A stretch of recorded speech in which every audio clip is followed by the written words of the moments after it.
आज की वीडियो में आप सभी सुनेंगे बृहस्पतिवार की व्रत कथा। कथा अच्छी लगे तो लाइक शेयर जरूर करें। तो आइए सभी मिलकर बोले बृहस्पति देव की जय हो। कथा। भारत वर्ष में एक प्रतापी और दानी राजा राज्य करता था। वह हर रोज गरीबों और ब्राह्मणों की हमेशा सहायता करता था। लेकिन यह बात उस राजा की पत्नी को थोड़ा भी नहीं भाता था कि उसका पति दिन रात दान ही देता रहता है। उसे थोड़ा भी अच्छा नहीं लगता था। रानी ने कभी भी कोई गरीबों को दान नहीं दिया था और ना ही भगवान का पूजन किया करती थी। यहाँ तक कि रानी राजा को भी दान देने से मना किया करती थी। एक दिन की बात है, राजा शिकार खेलने जंगल में चले गए और उस समय रानी महल में अकेली थी।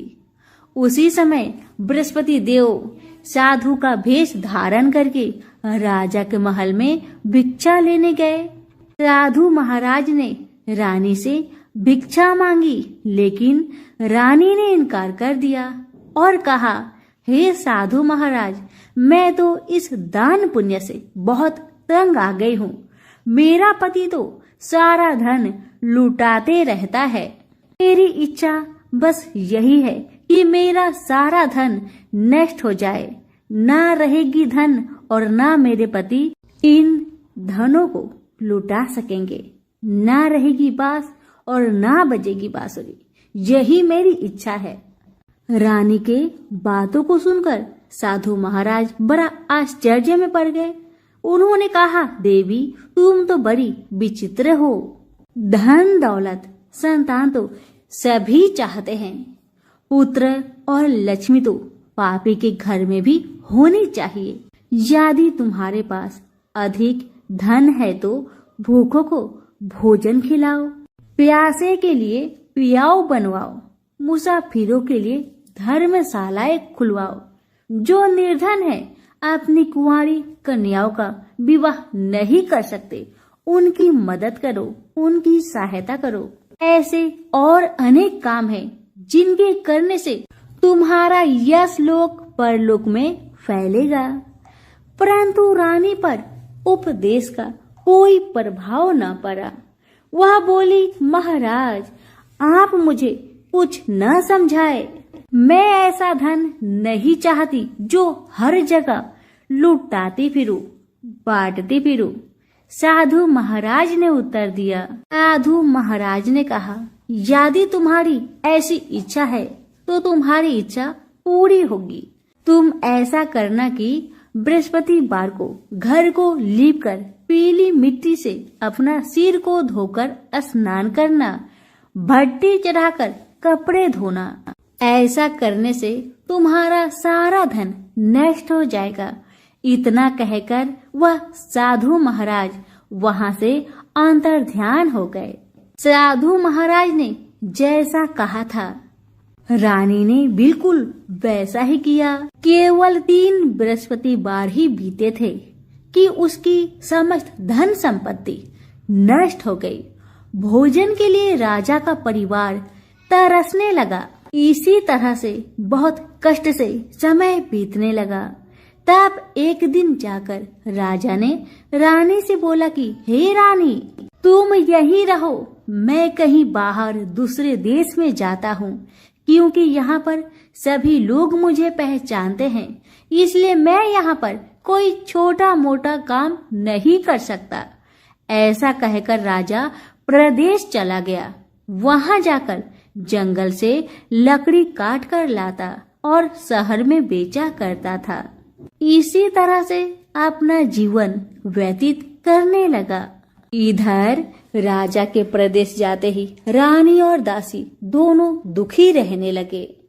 एक बार जब रानी और दासी को 7 दिन तक बिना भोजन का रहना पड़ा था, तो रानी ने अपनी दासी से कहा, हे दासी, पास के ही नगर में मेरी बहना रहती है। वह बड़ी धनवान है। तू उसके पास जा और कुछ मांग कर लेकर आ, ताकि थोड़ा बहुत गुजर बसर हम दोनों का हो सके। रानी की बातें सुन दासी रानी की बहन के घर गई। जिस दिन दासी रानी की बहन के घर गई उस दिन गुरुवार का दिन था और रानी की बहन उस समय बृहस्पतिवार की व्रत कथा सुन रही थी। दासी ने रानी की बहन को अपनी रानी का संदेश दिया, मगर रानी की बड़ी बहन ने कोई उत्तर नहीं दिया। जब दासी को रानी की बहन से कोई उत्तर नहीं मिला तो बेचारी बहुत दुखी हुई और उसे क्रोध भी आया कि रानी की बहन ने उसे उत्तर नहीं दिया। लेकिन उदास मन से दासी रानी के पास चली आई और रानी को अपनी सारी बात कह सुनाई। यह सुनकर रानी ने अपने भाग्य को कोसा। उधर रानी की बहन ने सोचा कि मेरी बहन की दासी आई थी परंतु मैं उससे नहीं बोली, इससे वह बहुत दुखी हुई होगी।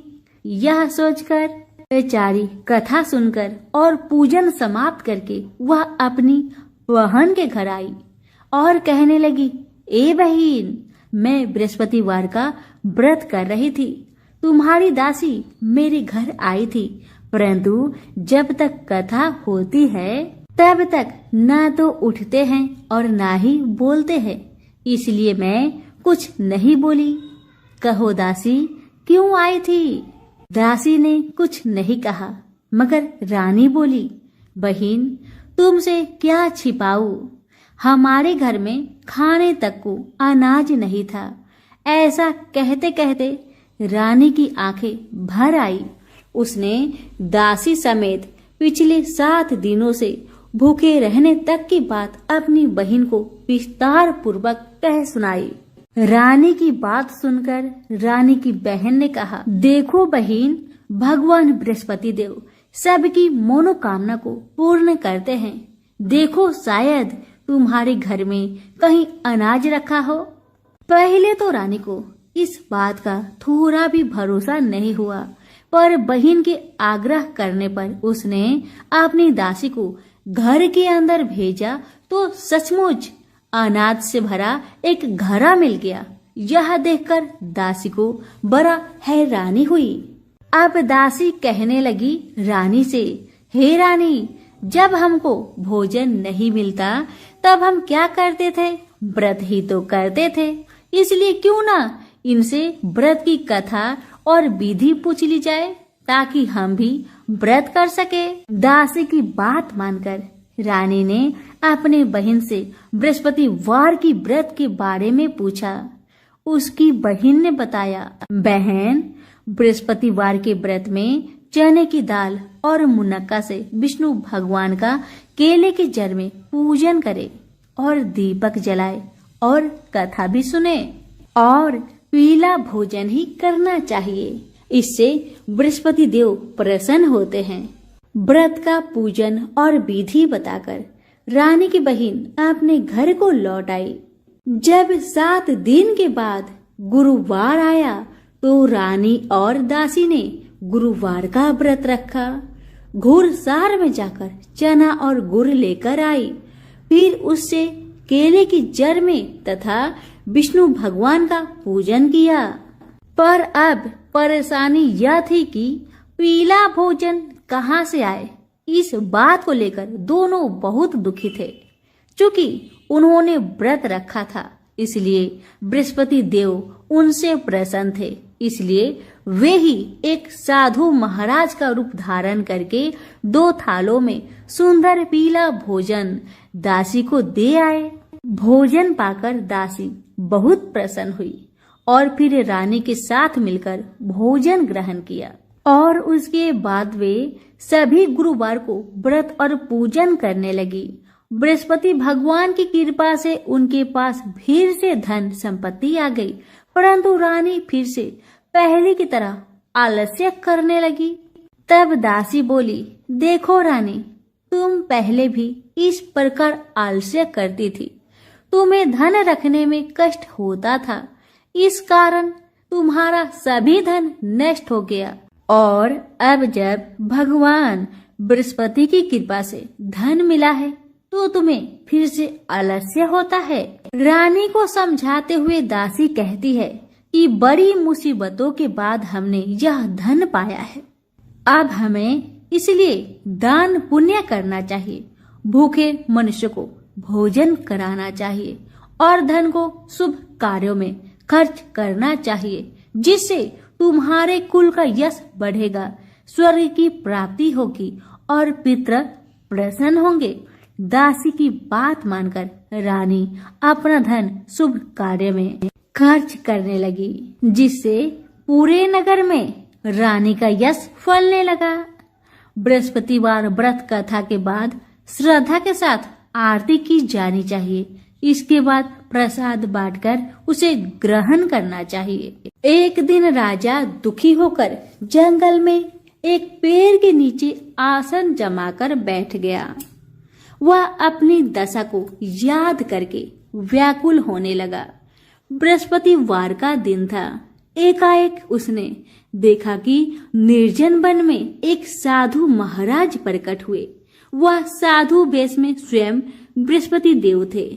लकड़हारे के सामने आकर बोले, हे लकड़हारे, इस सुनसान जंगल में तू चिंता मग्न क्यों बैठा है? इसका क्या कारण है, मुझे बताओ। लकड़हारे ने दोनों हाथ जोड़कर प्रणाम किया और उत्तर दिया, महाराज जी, आप सब कुछ जानते हैं, आप तो अंतर्यामी है, मैं आपसे क्या कहूँ। यह कहकर रोने लगा और साधु को अपनी आत्मकथा सुनाने लगा।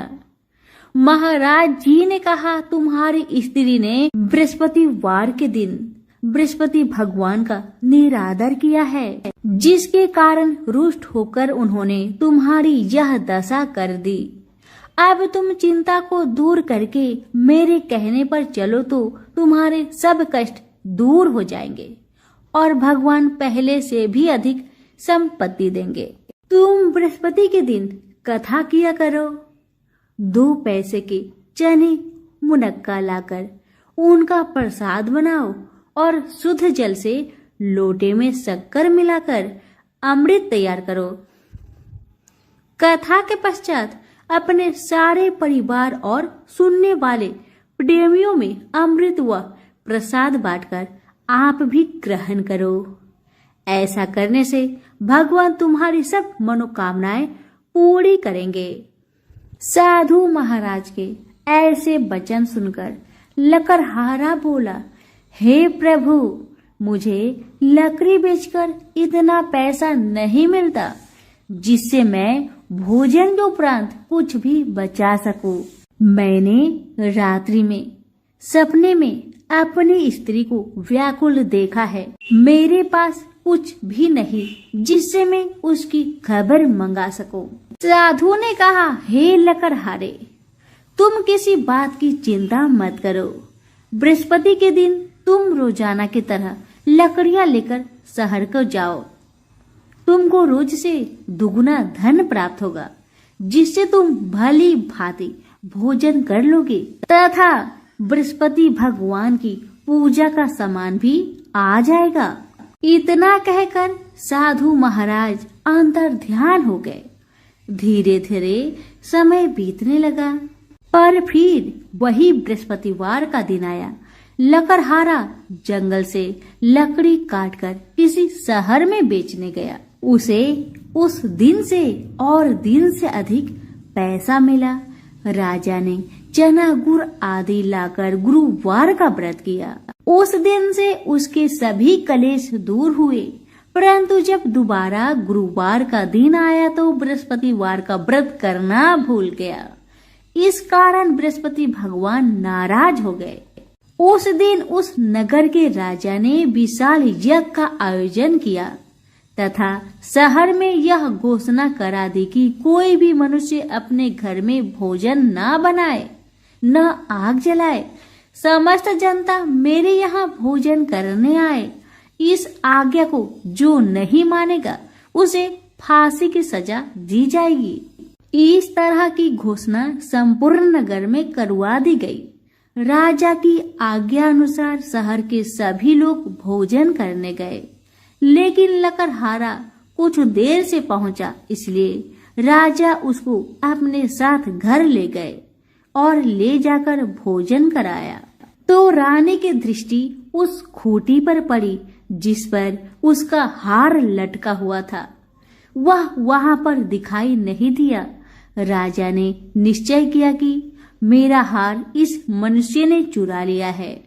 उसी समय सिपाहियों को बुलाकर उसको कारागार में डलवा दिया गया।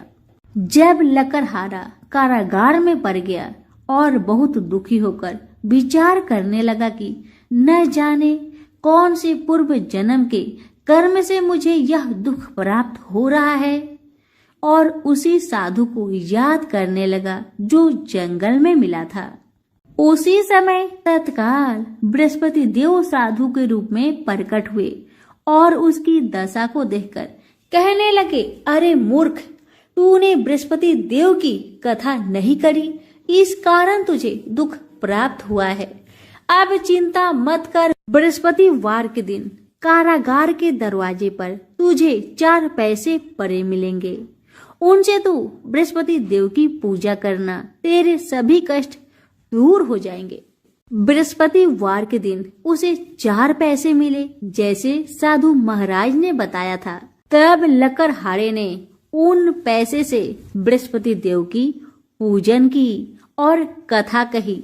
उसी रात्र को बृहस्पति देव ने उस नगर के राजा को सपने में कहा, हे राजा, तुमने जिस आदमी को कारागार में बंद कर दिया है वह निर्दोष है, वह राजा है, उसे छोड़ देना।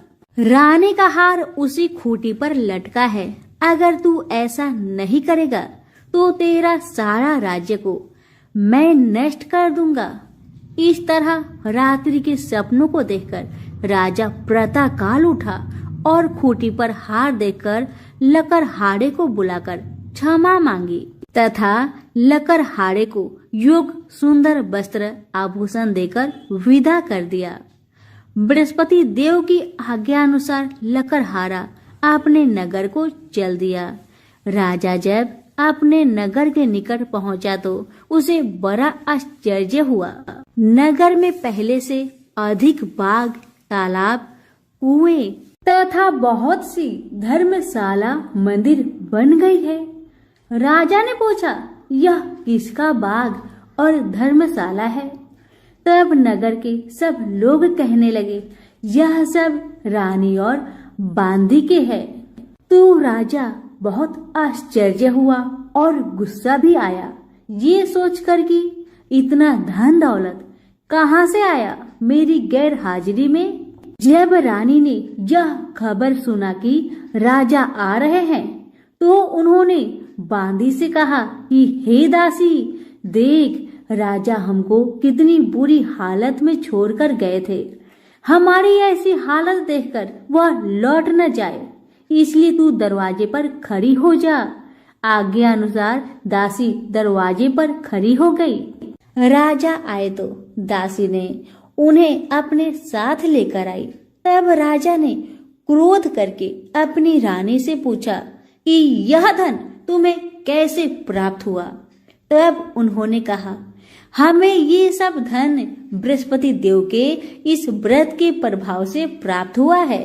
राजा ने निश्चय किया कि 7 रोज बाद तो सभी बृहस्पति देव का पूजन करते हैं, परंतु मैं प्रतिदिन में 3 बार कहानी तथा रोज व्रत किया करूंगा। अब हर समय राजा के दुपट्टे में चने की दाल बंधी रहती तथा दिन में 3 बार कहानी कहता। एक रोज राजा ने विचार किया कि चलो अपनी बहन के यहाँ हो आते हैं। इस तरह निश्चय कर राजा घोड़े पर सवार हो अपनी बहन के यहाँ को चलने लगा। मार्ग में उसने देखा कि कुछ आदमी एक मुर्दे को ले जा रहे थे। राजा ने उन्हें रोककर कहा, अरे भाइयों, मेरी बृहस्पति देव की कथा सुन लो। सभी लोग कहने लगे, हमारा तो आदमी मर गया है, तुमको अपनी कथा की पड़ी है। परंतु एक आदमी बोला, अच्छा तुम कहो, मैं तुम्हारी कथा सुनूंगा। राजा ने दाल निकाली और जब कथा आधी हुई थी कि मुर्दा हिलने लगा और जब कथा समाप्त हो गई तो राम राम करके मनुष्य उठकर खड़ा हो गया। आगे मार्ग में उसे एक किसान का खेत में हल चलाता मिला। राजा ने उसे देख और उससे बोला, अरे भाई, तुम मेरी बृहस्पतिवार की कथा सुन लो। किसान बोला, जब तक मैं तेरी कथा सुनूंगा तब तक 4 हड़ैया जोत लूंगा। जा अपनी कथा किसी और को सुनाना। इस तरह राजा आगे चलने लगा। राजा के हटते ही बैल पछाड़ खाकर गिर गए तथा किसान के पेट में बड़ी जोर का दर्द होने लगा। उस समय उस किसान की माँ अपने बेटे के लिए रोटी लेकर आई। उसने यह सब देखा तो अपने पुत्र से सब हाल पूछा, तो बेटे ने सभी हाल माँ को सुना दिया। अब तो बुढ़िया माई दौड़ी दौड़ी उस घोड़ सवार के पास गई और उनसे बोली कि मैं तेरी कथा सुनूंगी, तू अपनी कथा मेरी खेत पर चलकर कहना। राजा ने बूढ़ी माई के खेत पर जाकर कथा कही, जिससे सुनते ही वह बैल उठकर खड़ा हो गया तथा किसान के पेट का दर्द भी ठीक हो गया। राजा अपनी बहन के घर पहुंचा। बहन ने अपनी भाई की खूब खातिरदारी की। दूसरे रोज प्रातःकाल राजा जागा तो वह देखने लगा कि सब लोग भोजन कर रहे हैं। राजा ने अपनी बहन से कहा, ऐसा कोई मनुष्य है जिसने भोजन नहीं किया हो और जो मेरी बृहस्पतिवार की कथा सुन ले। बहन बोली, हे भैया, यह देश ऐसा ही है कि पहले यहाँ लोग भोजन करते हैं, बाद में अन्य काम करते हैं। अगर कोई पड़ोस में हो तो देख आओ। वह ऐसा कहकर देखने चली गई, परंतु उसे कोई ऐसा व्यक्ति नहीं मिला जिसने भोजन ना किया हो। आता वह एक कुम्हार के घर गई, जिसका लड़का बीमार था।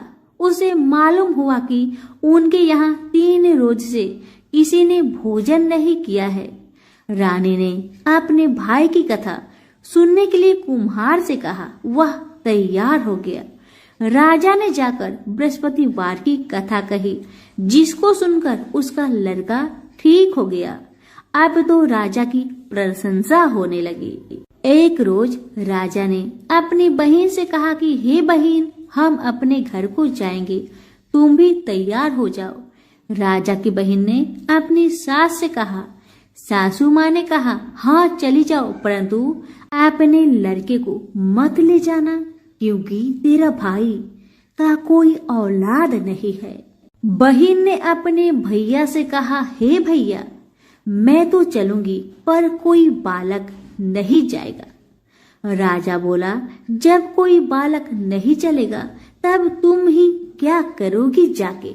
बड़े दुखी मन से राजा अपने नगर को लौट आया। राजा ने अपनी रानी से कहा, हम निर्वंशी है, हमारा मुंह देखने का धर्म नहीं है और कुछ भोजन आदि नहीं किया। रानी बोली, हे प्रभु, बृहस्पति देव ने हमें सब कुछ दिया है, वह हमें औलाद अवश्य देंगे, आप भरोसा रखे।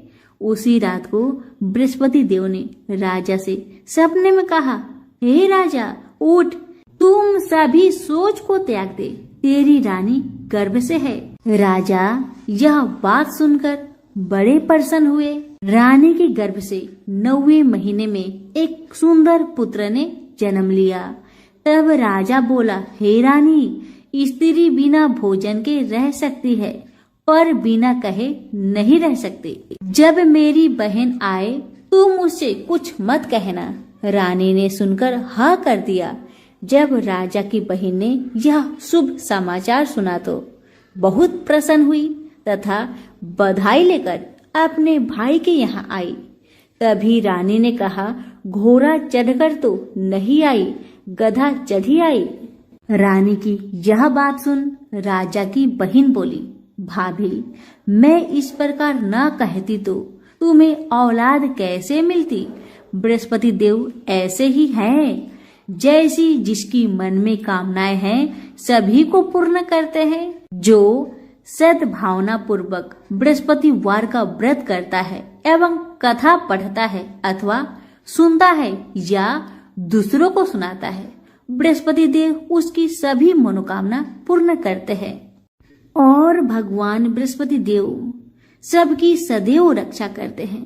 संसार में जो मनुष्य सद्भावना से भगवान का पूजन व्रत सच्चे हृदय से करते हैं तो उसकी सभी मनोकामनाएं पूरी जरूर करते हैं। जैसी सच्ची भावना से रानी और राजा ने उनकी कथा का गुणगान किया तो उनकी सभी इच्छाएं बृहस्पति देव जी ने पूर्ण किया। इसलिए पूर्ण कथा सुनने के बाद प्रसाद लेकर जाना चाहिए। हृदय से उसका मनन करते हुए जयकारा बोलना चाहिए। तो सभी प्रेम से बोलिए बृहस्पति देव की जय हो, विष्णु भगवान की जय हो। सभी व्रत और त्योहारों में विनायक जी की कहानी सुनी जाती है। विघ्न विनायक श्री गणेश जी को देवताओं में सर्वोच्च स्थान प्राप्त है। गणेश जी को देवताओं में प्रथम पूज्य माना जाता है। इसलिए त्योहार के दिन व्रत कथा सुनने के साथ विनायक जी की कहानी सुनी जाती है। इससे व्रत का पूर्ण फल प्राप्त होता है। कथा। एक बार विनायक जी छोटे बालक के रूप में चिमटी में चावल और चमचे में दूध लेकर निकले। वो हर किसी से कह रहे थे कि कोई मेरे लिए खीर बना दो, कोई मेरे लिए खीर बना दो, मगर किसी ने भी विनायक जी के लिए खीर नहीं बनाया। कुछ दूर चलते चलते कुछ आगे बढ़ने पर विनायक जी को एक बूढ़ी माई बैठी मिली। विनायक जी बूढ़ी माई के पास जाकर बोले, कोई मेरे लिए खीर बना दो, कोई मेरे लिए खीर बना दो। तो बूढ़ी माई ने कहा, बेटा ला, मैं तेरे लिए खीर बना देती हूँ। तब विनायक जी ने बूढ़ी माई से कहा, माँ बर्तन लेकर आओ और घर का सबसे बड़ा बर्तन को ही लेकर आना। तब बूढ़ी माई ने सोचा, ये तो बच्चा है, बच्चे का मन रखने के लिए बड़ा बर्तन लेकर चली आती हूँ। इतना सोचकर बूढ़ी माई अपने घर में जाकर घर के सबसे बड़े बर्तन को लेकर बाहर आती है और विनायक जी के सामने रख देती है। अब विनायक जी अपने चम्मच में से दूध को उस बर्तन में डालते जाते हैं। बर्तन भरते जाता है। बर्तन एक चम्मच दूध से पूरा भर गया, फिर भी दूध चम्मच में भरा ही रह गया। बूढ़ी माई घर के सारे बर्तन को लाकर बाहर रख दी। सारे बर्तन दूध और चावल से भर गए। अब विनायक जी बूढ़ी माई से कहते हैं, माँ तुम खीर बनाओ, मैं नहाकर आता हूँ, फिर खीर को खा लूंगा। जब बूढ़ी माई ने बड़े प्यार से खीर को तैयार किया तो बूढ़ी माई के पोते और पोती खीर खाने के लिए रोने लगे। तब बूढ़ी माई अपने आंखें को बंद करके विनायक जी का नाम लेकर चूल्हे में थोड़ा सा खीर को डाल दिया और कहने लगी, विनायक जी आपका भोग लगे। इतना करने के बाद बूढ़ी माई ने अपने पोते पोती को कटोरी भर भर कर खीर खाने को दे दिया। अब तो ऊपर छत पे बैठी पड़ोसन ने बूढ़ी माई को ये सब करते देख लिया। अब तो बूढ़ी माई ने सोचा, इस पड़ोसन को भी कटोरा भरकर खीर दे देना ही पड़ेगा, वरना ये किसी से चुगली कर देगी।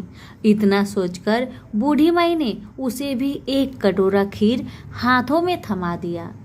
अब इतना होने के बाद बूढ़ी माई की बेटे की बहू ने चुपके से एक कटोरा खीर निकाली और उसे चुपके से खाकर चक्की के नीचे छुपा दिया। इतना होने के बावजूद भी गणेश जी यानी कि विनायक जी अभी तक नहाकर नहीं आए थे। अब तो बूढ़ी माई को भी भूख लगने लगी तो वह भी एक कटोरा खीर लेकर दरवाजे के पीछे बैठकर फिर से कहने लगी, हे विनायक महाराज आपका भोग लगे। इतना कहकर हाथ जोड़कर अपना खीर को खाना शुरू कर दिया। अब इतना होने के बाद गणेश जी आ गए। तब बूढ़ी माई ने कहा, आरे गणेश, आरे मेरे विनायक, खा ले तेरा खीर, मैं तो तेरा ही इंतजार कर रही थी। तब विनायक जी ने कहा, माँ, मैंने तो खीर पहले ही खा लिया है। तब बूढ़ी माई ने कहा, कब खाया बेटा तुमने खीर? तब विनायक जी ने कहा, जब तेरे पोते पोती ने खाई थी तब मैंने खाया था, और जब तेरी पड़ोसन ने खाई थी तब भी खाया था, और जब तेरी बहू ने खाई तब भी खाया था। अब तूने खीर खाई तो तेरा पेट पूरा भर गया। तब बूढ़ी माई ने कहा, बेटा तेरी सारी बात तो सच है, लेकिन बहू बेचारी सुबह से घर का सारा काम में लगी है, तो उसने फिर खीर कब खाई बताओ? तब विनायक जी महाराज ने कहा, चक्की के नीचे जाकर देखो माँ, वहाँ कटोरा पड़ा है। तूने तो मेरे लिए भोग लगाया था, पर तेरी बहू ने बिना भोग लगाए ही खीर को खा गई।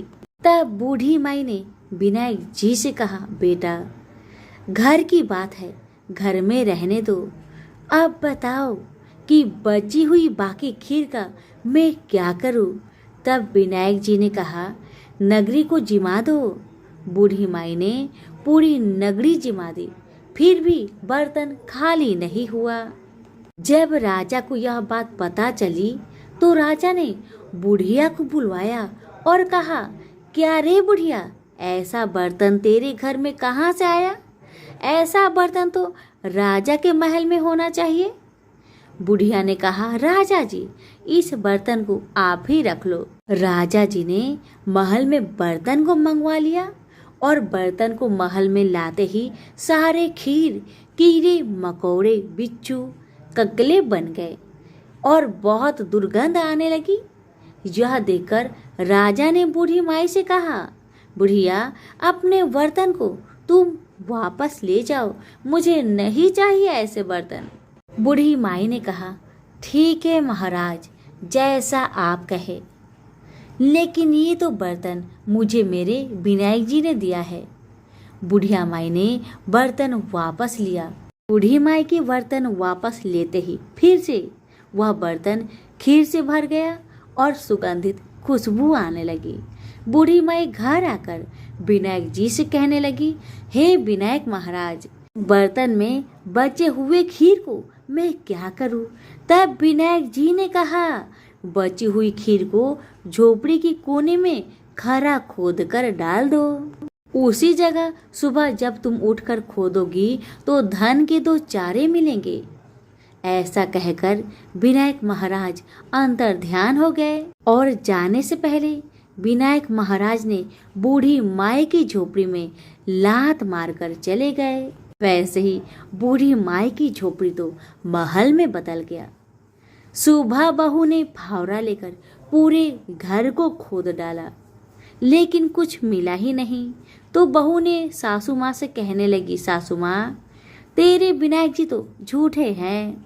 सासू माँ कहने लगी, नहीं नहीं, मेरे विनायक जी तो झूठा नहीं है, ला मैं देखती हूँ।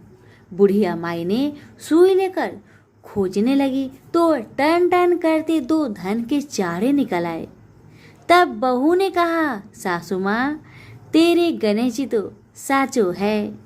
सासू माँ ने अपने बहू से कहा, विनायक जी तो भाव नाव के भूखे हैं। हे विनायक जी महाराज, हे गजानंद, हे गणेश जी महाराज, जैसे आपने बूढ़ी माई को दिया वैसे सबको देना। विनायक जी की कहानी कहने वाले, हुक्कारे भरने वाले और आसपास के सभी सुनने वाले सबको देना। तो सभी प्रेम से बोले, विनायक महाराज की जय।